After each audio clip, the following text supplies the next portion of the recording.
Yes, welcome to another video. I'm Lewis and above me Jordan. Today, guys, we're asking, is it game over for Benjamin Mendy? I don't know, you decide. But before we get into the details, if you like the video, please smash a thumbs up on it. Subscribe to the channel if you're new, hit that notification bell as well for daily Manchester City videos to your inbox. And yeah, let's get into it, right? Okay, so Ben Mendy, right? We signed this guy from Monaco, yeah? And the guy was class at Monaco, right? He was at the time, he looked like one of the best left backs in the world. Well, yeah, I mean, he probably was one of the best left backs in the world, especially that season when we played Monaco. He was unreal, along with Mbappe and Bernardo, etc. Right? So obviously we went and raided Monaco and got Bernardo. Well, we did get Bernardo Silva, but we got Ben Mendy, right? He comes into the team, and then first couple of games he looked absolutely insane, ridiculously good. I still remember. I think we played Bournemouth, right? I'm sure we played two up top, which we've never really seen again, and that I really liked that formation.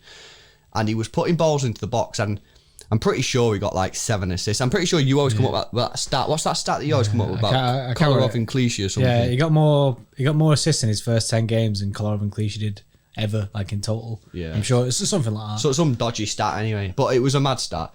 And I still remember, right, watching Match of the Day after. I'm sure it was the Bournemouth game, and they were all the pundits there were just saying this left back is mint, like, and he you know what I mean, he looks sick, like the balls into the box were class, he's really athletic, and he was, you know what I mean, his balls into the box were insane. He could pick out anyone in the box, he was up and down the wing, he was class. And then you all know it, guys, you know what I mean, heartbreak time. He gets injured, you know what I mean, and ever since then it's been downward spiral, you know what I mean? He's been a shadow of himself since then, and I feel like all we see now is glimpses of what he was. We never see that full Benjamin Mendy back.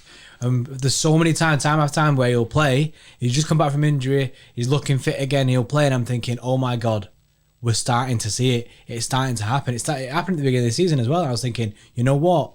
He could be solid this year. And then next thing you know, you don't hear anything, and he's not in the team sheet for the next game, and you're like, what? And this is what happens with Mendy. He just ends up not... You never really see it on the pitch. It's just like, he's just not in the next team sheet. And then you don't see him again for 6 months, and you're like, where did Mendy go? What happened to him? How did he get injured? What is this? What is wrong? And I feel like now we have flashbacks to what he was, and that is it now. And I'd love to be able to see Mendy back to his best. But is that a realistic thing now? Is that unrealistic now for me to want to see that? It's been, how long have we had Mendy now? 3 seasons? I think more than that. Is it not 4 seasons? This is his 4th season, I think. So going into his 4th season, and we've still not had Benjamin Mendy fit. Is this guy broken? That's the question, isn't it? You know what I mean? Can he recover? And the problem is, right, is the injuries that he's had some bad injuries, and when you come back, it then takes you time, you know what I mean, to get back into the flow of things. But he doesn't really get that time, because then he gets another injury, and then even if he's getting a little bit time, more time than normal, maybe he plays 6 games or 7 games, which, by the way, is probably the most he's ever played in a row, you know what I mean? He's not confident because he's not played football in so long, so he's making mistakes. People are getting on his case. Also, the pressure's rising. In his head, he's thinking, if I overstretch here, I get injured. Do you know what I mean? He doesn't want to go that extra mile or put in that extra work because he's probably scared of being injured. Yeah, definitely. And it's sad, man, because like he must be under so much pressure. Now, we can all talk about the money, the lifestyle, whatever, but at the end of the day, right, he still wants to play football, and he still wants to be mint, and he still wants to play week in, week out, but he can't, you know what I mean? And that's the question, bro. Is he actually now just broken? I don't know. You know what I mean? Can he recover from this? He's had so many bad injuries, and like I say, he needs to come back.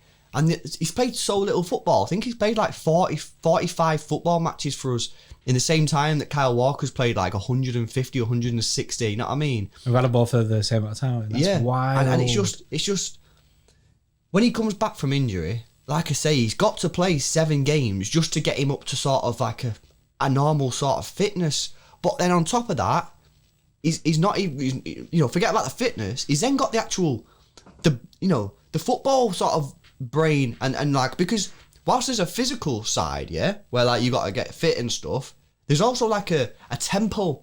I mean, you see it a lot with Spanish players, right? They come over and sometimes it takes them a little bit of time to get used to the speed. David Silva was case in point when he first come. He was, sometimes he was a little bit slow when he first come over because he's been playing in the Spanish league, and sometimes he'd get caught out, and then very quickly, I must add, he started to move the ball a lot quicker, get his head up a lot quicker, look in a lot quicker. Rodri, could argue the same with Rodri, that he's found it a little bit trickier, last year. The pace again, people pressing him, they're just not used to it. It's nothing to do with the fitness, like you're saying. It's all like, it's your mental head, isn't it? It's like your mental game, how you're approaching it. And like you say with Mendy there, you could be on something there. Like, he has to get his mindset back into the match. After spending so much time out of football, you gotta get your head back in the game. What's that High School Musical song, isn't it? That's what I need to listen to that bear, like rapid on repeat. Yeah, but that's what I'm saying, right? There's the physical fitness where you got to get that right, and then there's the mental fitness where you got to be switched on a lot quicker, and that'll take time. I just feel that he's battling here. He's battling, and I really want him to come through and take that left back spot for two reasons. One, when he actually played there and he was fully fit, he looked like a world beater at that left back position. There's no one else you'd rather have. But for two, I want him to do it for himself, because what he's gone through, guys, whatever you think of him, right, and I've slagged him off sometimes when he's done stupid things, because he has done stupid things defensively, right? But whatever you think of him, I still think that, there is a desire there, because there must be a desire, because, guys, I'm telling you, it's not easy that. It's not easy getting an injury, going through 6-7 months of recovery, coming back, injury, 6-7 months of recovery, injury, that must take a lot of shit. It's relentless, That's like, you're getting beat up by your own body. Yeah. It's like your head says, I really want to play football, I really want to smash it, but your body says no. Okay, right, I'm just gonna, guys, before we give our summary on it, I'm just gonna go through the injuries that he's had at our football club, right? So he signed in 17-18. His first injury was a thigh muscle strain, right? 31 days out. Cruciate ligament, 198 days. 198 days out. Oh my God, 198 days. Yeah, then he had a knock, 5 days out. Thigh problems, 13 days out. Foot injury, 23 days out. Knee surgery, 68 days out. Another knee injury, 69 days out. Meniscal, yeah. 33 days out. Knee injury, 153 days out. Hamstring injury, 16 days out. Knee injury, 12 days. Foot injury, 30 days. Quarantine, 30 days. Knock, 7 days. Muscle injury, 35 days. Is that in the whole time that he's been at City? That's just City. So there's like 15 injuries there? Yeah, he's missed 2, 43, 1, 7, 17, 15, 9, 13, 1, 2, 4, 2, 7 games on each individual injury. Mad, guys. It's look, the question of this video, right, the whole point of this video is it game over for Ben Mendy, right? And I think I put my point across and you put your point across, that we sort of want him to succeed. What we want OG Ben Mendy back. Yeah, but in my brain, I'm not sure. My head, honestly, like from the heart in it, like Mendy, yes, I would love to be sick. I'd love him to make it at City. I just don't think it's happening for him, and I don't think it will happen for him. I think he's plagued with these injuries, and for me, he's going to have to be somewhere else. And I'm not saying that I don't want him to, obviously, because I want him to. I really wanted to. So prove me wrong. Yeah, I think he should. Honestly, I think we need to let him go, guys. Yeah.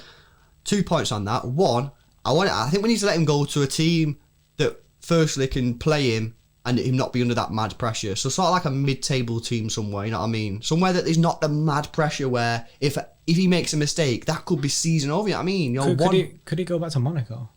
Maybe. So somewhere, any team really that's just sort of chilling, you know what I mean?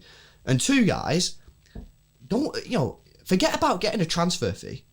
You know what I mean? This is one of the problems that we might have in getting rid of him, that we might not want to get rid of him, because no one in the right mind is going to pay any transfer fee for Ben Mendy. You know what I mean? I see people saying we should sell Ben Mendy. What do you mean, sell him or give him away? Because who seriously, I've just read out the injury record. Nobody, no board in the world is going to sign off spending £1 on a transfer fee on some guy that's not fit. So that's a problem for ourselves, because if you do let him go, in my opinion, you're going to have to let him go on a free transfer, because I don't see anyone paying a transfer fee for him. Do you remember Owen Hargreaves when he came to City? Just before he came to City, he was releasing videos onto his own YouTube channel to prove his fitness. That's how bad it can get for some players. That's That they just play with these injuries. That's what he had to do. He had to prove to clubs with his own videos to say, look, I am actually fit. And I mean, it's sad, but it could be a case for Ben Mendy. Maybe he should get a YouTube channel.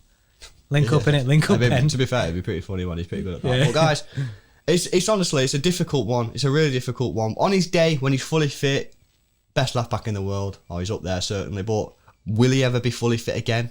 Can he put consistent performances in?